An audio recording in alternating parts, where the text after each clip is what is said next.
சப்பாத்தி மிச்சமாயிடுச்சுன்னா ஒரு டைம் இந்த chilli chapati try பண்ணி பாருங்க. குழந்தைங்களுக்கு ரொம்ப பிடிக்கும். லஞ்ச் பாக்ஸ் கூட பேக் பண்ணி கொடுக்கலாம். அதுக்கு 2 டேபிள் ஸ்பூன் எண்ணெயில் 1 டீஸ்பூன் தனி மிளகாத்தூள் சேர்த்துக்கோங்க. நான் இன்னைக்கு 5 சப்பாத்தியை கொஞ்சம் பெரிய பீசஸாக கட் பண்ணிட்டு இதில் சேர்த்துக்கோங்க. மீடியம் ஃப்ளேமில் ஒரு 3 நிமிஷத்துக்கு நல்லா ஃப்ரை பண்ணிட்டு தனியாக ஒரு பிளேட்டுக்கு மாற்றிடுங்க. அடுத்து அதே பேனில் 2 டேபிள் ஸ்பூன் எண்ணெய், 1 பச்சை மிளகா, கொஞ்சமாக கருவேப்பிலை, பொடியாக கட் பண்ண 2 பெரிய வெங்காயம், அரை டீஸ்பூன் இஞ்சி பூண்டு விழுது சேர்த்துட்டு பச்சை வாசனை போக நல்லா வதக்கிக்கலாம். இது கூடவே கட் பண்ண 2 தக்காளி, தேவையான உப்பு சேர்த்துட்டு தக்காளி நல்லா மசிற அளவுக்கு வதக்கி விட்டுக்கோங்க. அடுத்து இதுல 1 டீஸ்பூன் மல்லித்தூள், அரை டீஸ்பூன் தனி மிளகாய் தூள், 1/4 டீஸ்பூன் கரம் மசாலா சேர்த்துட்டு இது கூடவே 2 டேபிள் ஸ்பூன் டொமேட்டோ சாஸ் சேர்த்துட்டு 1 நிமிஷத்துக்கு நல்லா வதக்கி விட்டுக்கோங்க. இப்ப நல்லா எண்ணெய் பிரிஞ்சு வருது.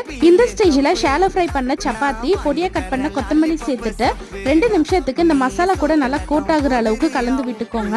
அவ்வளவுதான், டேஸ்டியான சில்லி சப்பாத்தி வந்து ரெடி. கண்டிப்பா ட்ரை பண்ணி பாருங்க, குழந்தைங்களுக்கு ரொம்ப பிடிக்கும்.